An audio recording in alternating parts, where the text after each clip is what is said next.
Hey friend, welcome to reasoning expert. I'm Rahul. तो आज का जो मेरा टॉपिक है वो है डेटा सफिशिएंसी का। ठीक है, इससे पहले मैंने इसकी 2 वीडियोस अपलोड की हैं। मेन वीडियो आप जाके चेक कर सकते हो। ठीक है, ये 3rd वीडियो है। तो क्वेश्चन पहला देखो, स्टार्ट करो क्या बोल रहा है। पहले इसका वो पढ़ लो जो इंस्ट्रक्शन दिया हुआ है। A question is given followed by 2 statement. ये जो स्टेटमेंट दिए 1 और 2। ठीक है, read both the statement, select the appropriate answer. अब क्वेश्चन मुझे क्या बोल रहा है यहाँ पे, 6 पीपल सिट इन 2 पैरेलल रो। ठीक है, ये जो क्वेश्चन है ये किससे रिलेटेड दिया है इन्होंने, रो वाला जो पैरेलल रो आता है ना सिटिंग अरेंजमेंट वाला, उससे रिलेटेड क्वेश्चन है ये।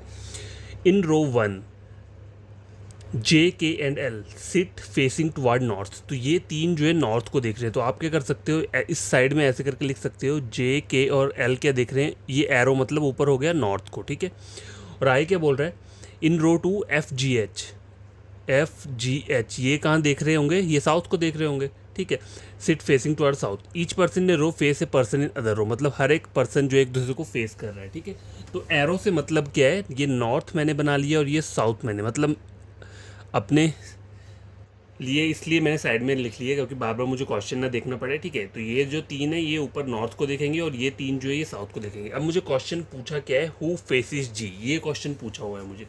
लेकिन यहाँ पर जो ऑप्शन दिए होते हैं उसमें ये बोला था कि डेटा 1 सफिशिएंट है आंसर देने के लिए या डेटा 2 सफिशिएंट है आंसर देने के लिए। तो आपको दोनों स्टेटमेंट्स को क्या करना पड़ेगा, पहले ड्रॉ करके देखना पड़ेगा। तो हम पहली स्टेटमेंट से चेक करते हैं। ठीक है, पहले मैं करूँगा क्या, देखो मेरे को 6 पर्सन्स तो बनाने ही पड़ेंगे इस तरीके से। ठीक है, 1 2 3 4 5 6। ठीक है, एच फेसिस के। अब बोल रहे हैं एच जो है वो के को फेस कर रहा है, एच जो है वो साउथ में आएगा। ठीक है, तो एच यहाँ कहीं आएगा इन तीनों में से किसी एक जगह पे, जो कि किसको फेस करेगा, के को फेस करेगा। ठीक है, मुझे नहीं पता लेकिन कहाँ पे रहेगा। L faces an immediate neighbour of H, L faces an immediate neighbour of H. अब देखो एच को अगर मैं यहाँ बनाता हूँ, ठीक है, तो उसका इमीडिएट नेबर कहाँ पर आता है, यहाँ आता है। ठीक है, अगर मैं एच को यहाँ बनाऊंगा तो एल फेस करेगा इमीडिएट नेबर ऑफ एच। तो ठीक है, ये पहली स्टेटमेंट अकेली से तो मेरा आंसर नहीं निकलेगा, हु फेसिस जी। ठीक है, तो मुझे सेकंड स्टेटमेंट को भी इसमें ऐड करना पड़ेगा। G seat and one of the extreme end of the row. ठीक है, जी कहाँ बैठा है, एक्सट्रीम एंड पे बैठा हुआ है किसी रो पे, मतलब जी कहाँ पर आएगा, साउथ वाले डायरेक्शन। मतलब इन तीनों में से जी कहाँ पर आएगा, या जी यहाँ पे आ सकता है या जी कहाँ पे आ सकता है, यहाँ पे। तो मैं क्या करूँगा, अपनी सेफ्टी के लिए 2 डायग्राम्स बना लेता हूँ इस तरीके से। ठीक है, अब एक बार मैंने जी यहाँ पे एक्सट्रीम एंड पे बना लिया जो कि साउथ को देख रहा है, और दूसरी बार जी मैंने कहाँ रख लिया, यहाँ पे रख लिया। ये कुछ नहीं है, ठीक है, इसे मत समझ लेना कुछ। ये हो गया। अब देखो जे सूट से इमीडिएट लेफ्ट ऑफ एल, अभी से मैं छोड़ देता हूँ एच फेसिस के। अब बोल रहे हैं एच क्या कर रहा है, के को फेस कर रहा है। ठीक है, तो एच कहाँ पे आएगा, आइधर यहाँ आ सकता है। चलो मैं अगर मैं यहाँ पे लेता हूँ, L faces an immediate neighbour of H. ठीक है, देखो अगर मैं एच को यहाँ देता हूँ तो के यहाँ आना चाहिए इस वाले डायग्राम में। अगर मैं एच को यहाँ रख देता हूँ तो के कहाँ आना चाहिए, यहाँ पे आना चाहिए। ठीक है, ये हो गया। अब यहाँ क्या था, L faces an immediate neighbour of H. H का जो इमीडिएट नेबर है उसको कौन फेस कर रहा है, एल कर रहा है। ठीक है, एच का जो इमीडिएट नेबर है उसको कौन फेस कर रहा है, एल कर रहा है। ठीक है, अब देखो बाकी जो रहते हैं, बाकी और कौन से अल्फ़ाबेट रहते हैं, एफ जी एच। तो एफ कहाँ पे आ जाएगा, यहाँ पे आ जाएगा, और यहाँ पर क्या आ जाएगा, जे। एफ कहाँ पे आ जाएगा, यहाँ पे आ जाएगा, और जे कहाँ आ जाएगा, यहाँ। अब देखो दोनों डायग्राम क्या आ रही हैं, एच एफ जी, दोनों डायग्राम अलग अलग आ रही हैं। ठीक है, मुझे ऊपर बोले हु फेसिस जी, तो यहाँ पे जी को कौन फेस कर रहा है, जे फेस कर रहा है, और यहाँ पे बट देखो एक बात कॉमन है, दोनों डायग्राम मैंने बना लिया, लेकिन जी को क्या कौन फेस कर रहा है, जे ही कर रहा है दोनों डायग्राम्स में। ठीक है, और मुझे यही पूछा है हु फेसिस जी, जी को कौन फेस कर रहा है, जी। तो यहाँ पे आपका आंसर क्या होगा, data in statement 1 and 2 together sufficient to answer the question. तो ये जो ऑप्शन नंबर ए है यही आपका आंसर रहेगा, क्योंकि हमें दोनों स्टेटमेंट्स की ज़रूरत पड़ी तब जाके हमारा पूरा फाइनल डायग्राम बना है। ठीक है, और यहाँ पे ईदर वाला कब आता है, देखो यहाँ पे लिखा है ना, data in either statement 1 alone और statement 2 alone is sufficient to answer the question. इसका मतलब ये है कि अगर आप पहली स्टेटमेंट ड्रॉ करते हो वहीं से आपका आंसर निकल जाता। ठीक है, या फिर उसके साथ साथ दूसरी स्टेटमेंट अगर अलग से ड्रॉ करोगे वहाँ से भी आपका आंसर निकल जाएगा। तो उस टाइम पे क्या होता है, ये वाला जो ऑप्शन होता है ये आपका आंसर होता है, data in either statement 1 alone और statement 2 alone is sufficient to answer the question. ठीक है, तो ये पहला क्वेश्चन था, ये सॉल्व हो चुका है। तो इसमें ऑप्शन नंबर ए जो है इसका करेक्ट आंसर है।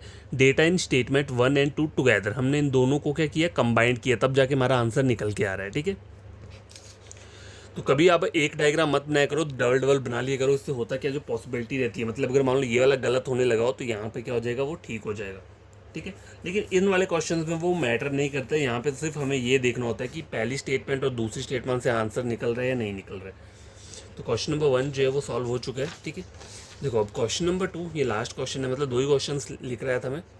तो क्वेश्चन नंबर 2 क्या है, देखो A B C and D are sitting around a circular table facing the centre, मतलब 4 पर्सन बोले हैं और क्वेश्चन मुझे में क्या बोला है, who sits to the immediate right of A के इमीडिएट राइट में कौन बैठा है। अब देखो आपको एक चीज़ बताता हूँ मैं, जैसे मान लो सपोज करो एक सर्कल दिया है। ठीक है, यहाँ पे ये 4 पर्सन बैठे हुए हैं। ठीक है, अब बात करो यहाँ पे ए है। अब मुझे बोल रहा है कोई कि मतलब ए का, अगर मान लो ए का इमीडिएट नेबर मुझे जानना है, तो कौन कौन से नेबर है ए के इमीडिएट। इमीडिएट का मतलब होता है उसके साथ वाला। ठीक है, तो ए अगर मान लो सेंटर को फेस कर रहा है, ठीक है, तो उसका इमीडिएट नेबर एक तो ये वाला होगा लेफ्ट में, ठीक है, ये वाला, ये, ठीक है, और एक ये वाला, ये भी इमीडिएट नेबर है। ठीक है, तो कहीं भी इमीडिएट नेबर में कंफ्यूज मत होना। ठीक है, इमीडिएट नेबर का मतलब होता है जो साथ वाला पर्सन होता है। ठीक है, अब देखो पहले मैं क्या करता हूँ, इन 4 पर्सन्स को ड्रॉ कर लेता हूँ, 1 2 3, ये मैंने एक डायग्राम बना लिया। ठीक है, 4 पर्सन बोले हैं तो 4 वाला डायग्राम ऐसे रहता है। ठीक है, स्टेटमेंट 1 क्या बोल रहा है, C sits to the immediate left of ए।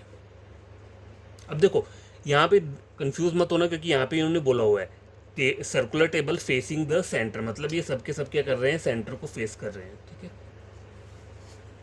और मान लो कहीं पर नहीं भी बोला है सेंटर को, तो वो ऑटोमेटिकली क्या करना है, आपको एक सेंटर ही लेना है। ठीक है, और जब आउटसाइड वो जो होता है आउटसाइड वाला, वो उसमें क्वेश्चन में मेंशन किया होता है कि आपके जो यहाँ पे ए बी सी डी बैठा हुआ है वो आउटसाइड फेस कर रहा है। ठीक है, और अगर नहीं दिया होगा वहाँ पे कुछ भी, तो बाय डिफ़ॉल्ट क्या करना है, आपको सेंटर वाला उसमें रख लेना है इन्हें। ठीक है, स्टेटमेंट 1 बोल रहा है C sits to immediate left of A. अगर सपोज करो मैंने ए को यहाँ रख लिया, ठीक है, ए के इमीडिएट लेफ्ट में कौन बैठा है, सी बैठा हुआ है। ठीक है, अब इन्होंने क्वेश्चन बोला है who sits to the immediate right of A, मुझे ए के इमीडिएट राइट वाला पर्सन बताना है। अब पहले मेरे को ये पूरा डायग्राम, ये जो स्टेटमेंट है उसे सॉल्व कर लेता हूँ। ठीक है, C sits to the immediate left of A, only 1 person sits between C and D. देखो सी और डी के बीच में सिर्फ एक पर्सन बैठा हुआ है। तो इस वाली स्टेटमेंट से जब मैंने पहली को पूरा का पूरा ड्रॉ कर लिया, तो मुझे पता चल गया कि ए के इमीडिएट लेफ्ट में कौन बैठा है, डी बैठा है। तो यहाँ मेरा आंसर जो है पहली स्टेटमेंट से क्या हो गया, निकल गया। ठीक है, अब दूसरी स्टेटमेंट देखो, only 1 person sits between A and B. अगर मैं यहाँ पे मान लो इंडिविजुअल तरीके से बना दूँ, only 1 person sits between A and B. ठीक है, ये हो गया। C sits to the immediate right of B, immediate right of B, B के इमीडिएट राइट में कौन बैठा है, देखो C sits to the immediate right of B. ठीक है, बी के इमीडिएट राइट में कौन बैठा है, सी बैठा हुआ है।